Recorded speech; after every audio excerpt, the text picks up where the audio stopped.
What would be awesome, I mean, for me, especially with the NBA being down now, hopefully next year when it comes back around, I'm gonna try to see if I can get on a team just so to show them that I can still play at the age that I'm at, just to compete, to show them that I belong in the league even though I'm not in there anymore.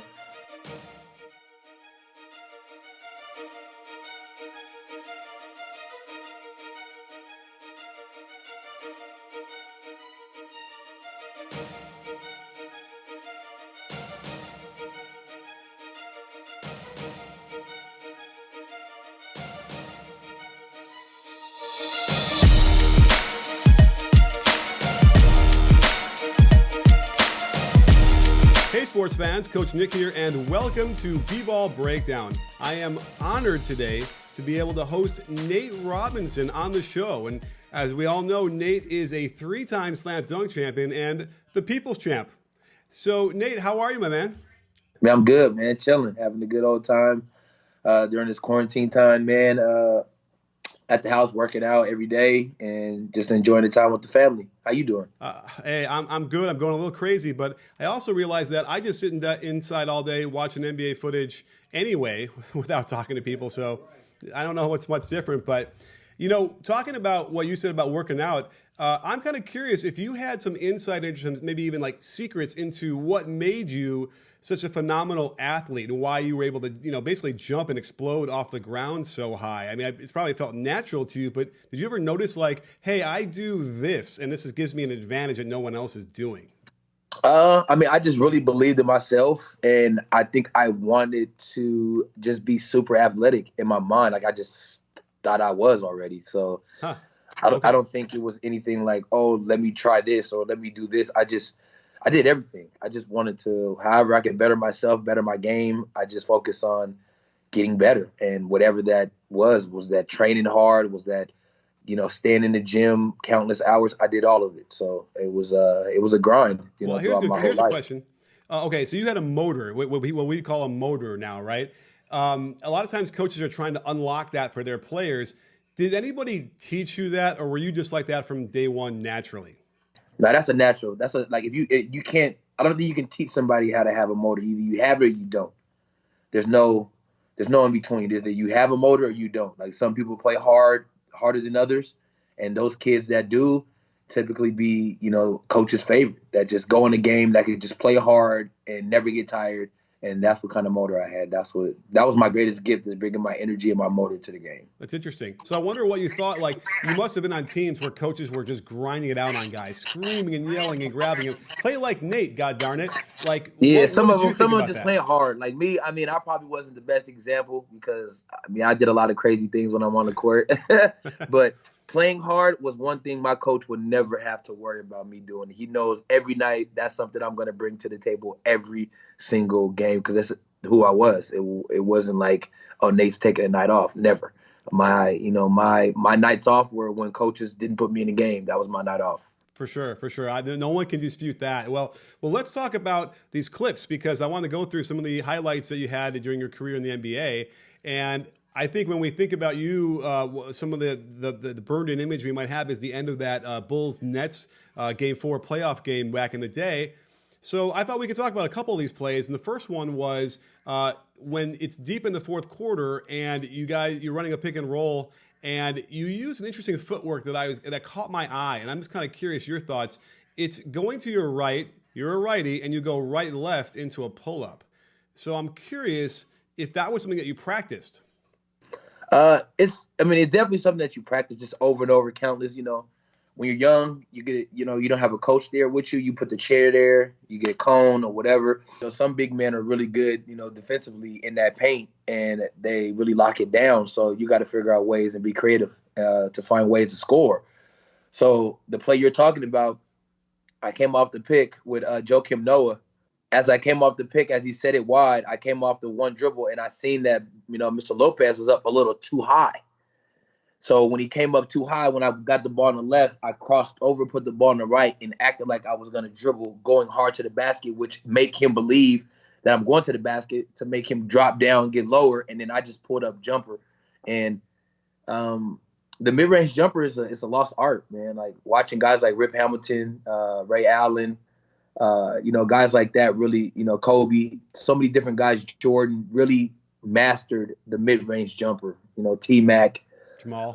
Iverson, so many different guys. And when I got to the league, that's something that my dad, told me that I had to, pretty much stay with, was never lose sight of the mid-range game, because you lose a lot of energy going, to the basket and try to finish over the bigs, So for me, I just tried to master my jump shot and just, try to get comfortable with my jump shot and be confident in myself. And I was, and it just made it easier to, to go to the basket, to shoot mid-range, and to pull up and shoot threes. It seems to me that in that moment when you get Lopez swiveling his hips to like turn and run to cut you off, you need to pull up as quickly as you possibly can. And you just might happen to have the right foot forward. And so I feel like that's what you were doing. You're just simply prepared for any footwork at any time to be able to get that shot off. Well, let's move on to the second clip we have here, because it's the same game, a little bit farther down. And by the way, if people don't remember, and I actually did a video on this the day after it happened. You lit it up and scored, dozens of points down the stretch. The second one I wanted to talk about, though, was actually a pass that you made, because this one was probably, to me, maybe the most impressive play that you had. And maybe walk us through what you're seeing here and how this materialized and enabled you to find Boozer open. It's I came off the pick, and I had the full. So when I was coming off the pick and rolls, and I was killing them off the pick, I would mid range, I would get a layup, I would shoot a three. I mixed it up so much that they didn't know what was coming next. So when I came off the pick, I had Joakim Noah on one side and I had Carlos Boozer on the other. I think Carlos was on my left, and I had Joakim on my right. And then I had Lopez kind of in the middle. He has to guard three guys. You know what I'm saying? He has to honor three guys in that play. So when I came off the pick, and I just looked at Joakim. And when I looked at Joakim, that bought me enough time to throw the no-look one-hand bounce pass with the left to Boozer on my left side. And then when Boozer caught it, he did the up and under layup and finished. And, that play is so deceptive, because when you're in a game and you're on fire, or you're in the zone, and you're scoring multiple buckets, it makes it easier to make pass plays, to make assists to your teammates, because they're so focused on you scoring. And I learned that from just watching Iverson for so many years. Like, AI was such a killer going to the baskets, finishing, that some of his cool, crazy and cool passes came from no looks, because guys would come over trying to contest, or guys would come over trying to help. I knew that if I could freeze Lopez just a little bit, I knew he wasn't going to be able to block the shot or contest it. And when I came off, I just came off real smooth, looked at Joakim and threw a bounce pass to Boozer. And it kind of, my eyes got him looking, thinking I'm going to pass to Joakim off the pick and roll. And I threw it to, Carlos Boozer with the beautiful left-hand pass with the up and under finish. It was pretty awesome. Absolutely. It was huge, a huge play for everybody, for the team. Let me ask you this. Around this time, Coach Thibodeau had this sort of reputation of running offense that allowed the point guards to go crazy, just fill the box score up. We had Derrick Rose, we had you, we had C.J. Watson. He seemed to be able to plug any point guard in there, and they would just go crazy. Did that feel like that to you? Was there anything that you feel like particularly that happened on the Bulls that unlocked something for you? I mean, honestly, not to take anything from Coach Tibbs. He's a great coach and all, but a lot of the plays weren't even for the guards. That's how crazy the offense was. The offense was for the bigs to come off to get easy shots. And what do people do when bigs get off? They go double team, and then we're just, we're on the outside just, waiting, to receive the ball to be the beneficiary after somebody go double team. So his plays were just like a lot of those plays were just coming off as broken plays that, we try to get the bigs involved, because, of course, it's easier for guards. We can get our shot off at any time. So as long as we can get our bigs active in the game and being dominant, then it makes it easier for everybody on the outside trying to score. That's fascinating. I also did a video on the offense that he ran during his time in Chicago. I'm a triangle offense coach. Did you know that you guys are running like the pure triangle? Yeah, it's on there. 20%? Our offensive sets. A lot of it is we ran it a lot when I was with the Celtics as well. But I mean, that action alone, just three people in the offense, the other two kind of decoyed and just waiting to see how they help on defense. That was the beauty of our offense, was always really running with three people. and the backside was like decoys, and the decoys would still get buckets because they try to stop the first stuff, and then the wing or the extra pass is always open. Absolutely. Well, let's go out to the one of the more exciting shots that you had in this game, which was at the end of overtime, just a straight ISO.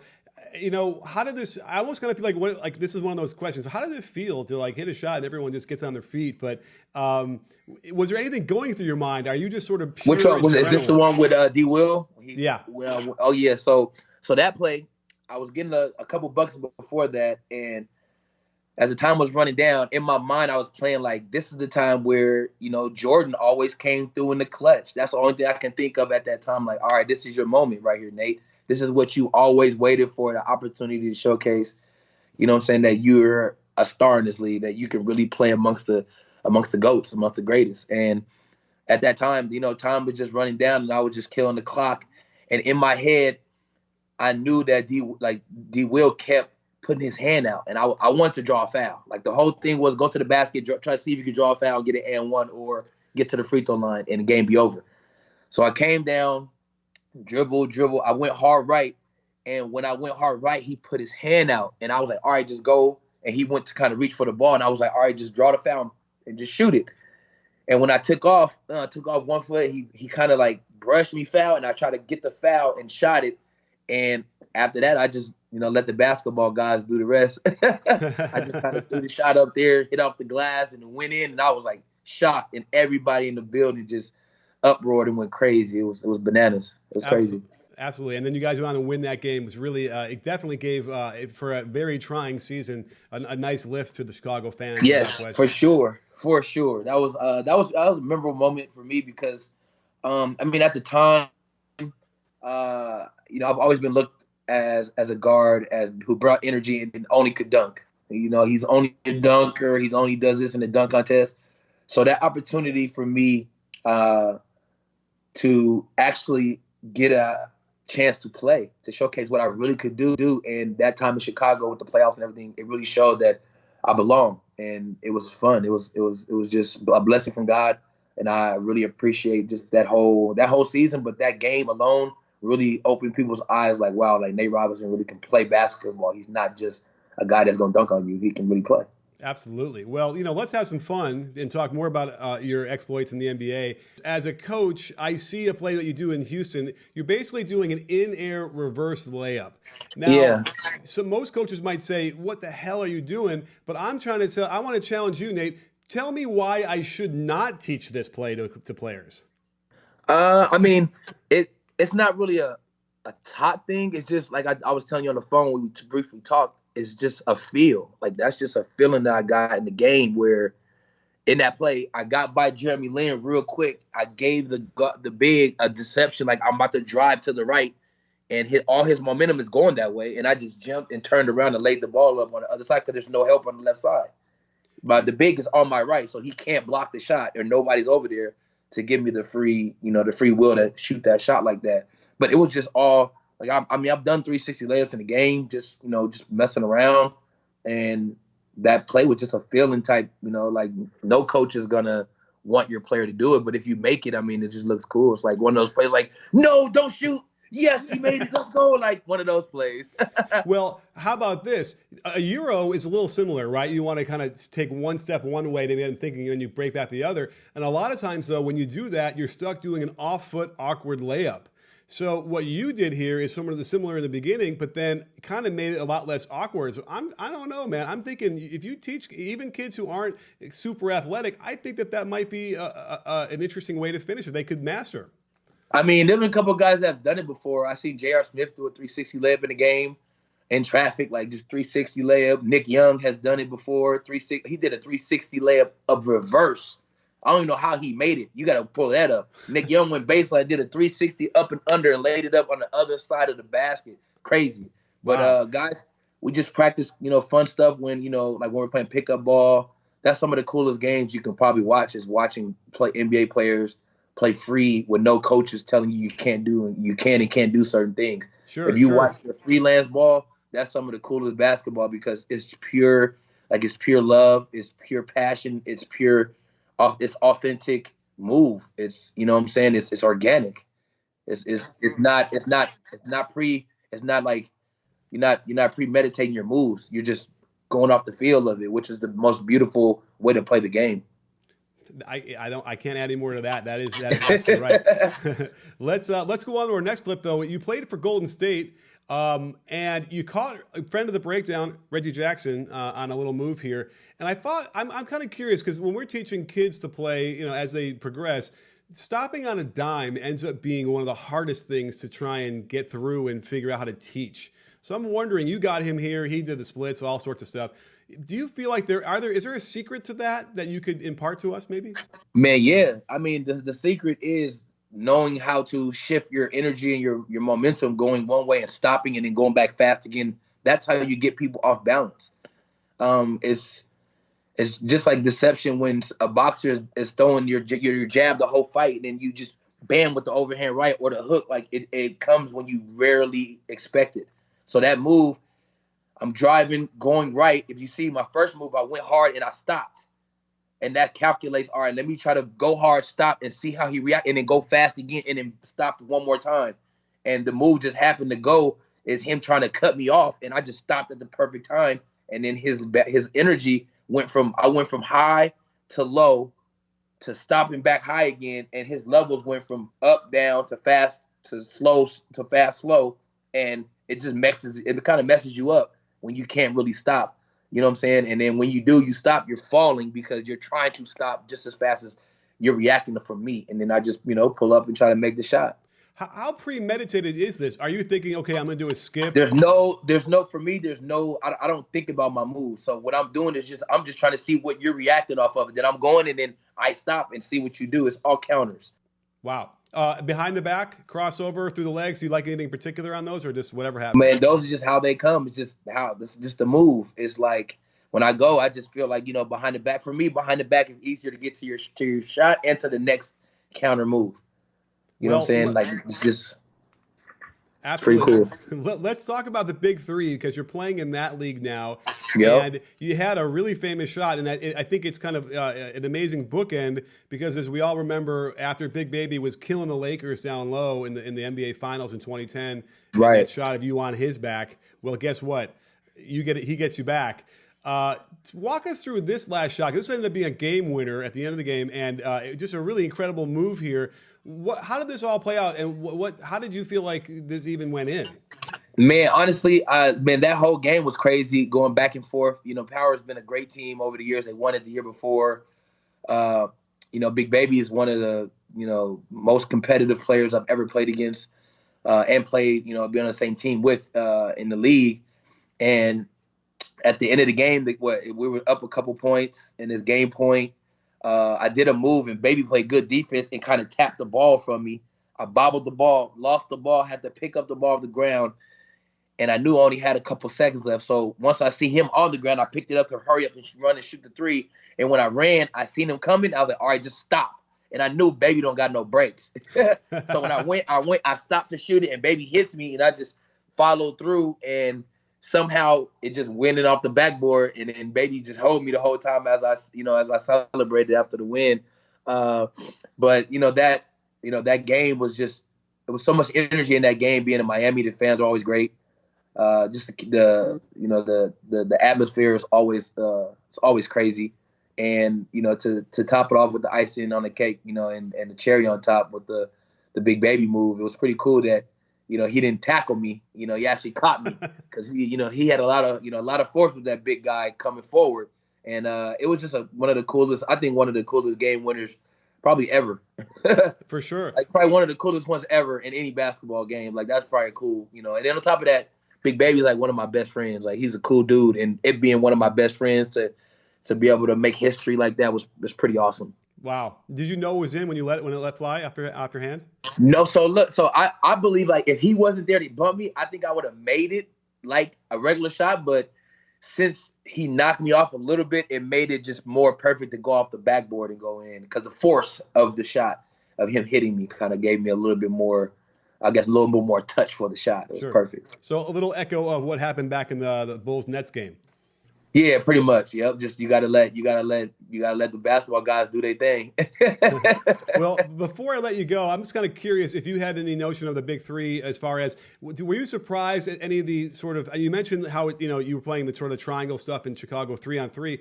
Was there Right. anything that's like different now about or I'm sorry, different about the game itself that surprised you about the strategy of how 3-on-3 works versus 5-on-5? I mean, it's pretty much the same thing. It's just half court. We don't run up and down the court, but I mean, the strategy is the same. It's like if you have a mismatch, we're gonna exploit it. Like me being a smaller guy, all they do is post me up. So my post up defense got to be strong, where we don't have to help so much to give up open shots. So it's really just mano a mano. You're on an island, pretty much. It's just like every man for themselves defensively, but yet a team deal. You just got to hold your own, and your help comes over when it needs to, and you got to hope that guys don't be making shots that be wide open. Because I mean, it's tough over time because you're fighting the post, you're fighting playing defense, and then you're turning around playing offense just like that, and then you got to be able to give buckets at the same time. But it's the same. It's just the difference is there's no running up and down the court. It's just more you being more I would say strategic on your moves, and it's like playing chess. You got to put you got to put your pieces in the right place in order for you to win. Well, I can't thank you enough for coming on the show and bringing this down. This is always amazing when we can do this with guys. When are we going to see you next? So what's the next thing you have for Next thing, I Robinson? mean, Big Three for sure is next. What would be awesome, I mean, for me, especially with the NBA being down now, hopefully next year when it comes back around, I'm gonna try to see if I can get on the team, try to make try to see if I can go to training camp and just get to a training camp, if not summer league, just something, just so to show them that I can still play at the age that I'm at, just to compete, to show them that I belong in the league, even though I'm not in there anymore. Big politics in the game, but I think I can definitely play, especially with the younger guys now. I'm just at my prime, right now, and it's a great time to play. But right now, you can catch me in the Big Three, and I'm just working out, trying to prepare my kids. I got a 15-year-old son, a 13-year-old son, a 10-year-old daughter, and a 4-year-old boy. And you guys will definitely be seeing a lot of the Robinson family in the next couple years. So stay Wow. tuned. Wow. Well, listen, I stopped at 2 kids. I have no idea how anybody does more than that, but more praise to that. And stay safe, stay I inside until will. we're all ready to get out there, everybody out there listening. And don't forget, sports fans, at B-Ball Breakdown, we're not a channel, we're a conversation. You in? Yes, Are you in, Nate? I'm in. You guys know. I'm here in the flesh.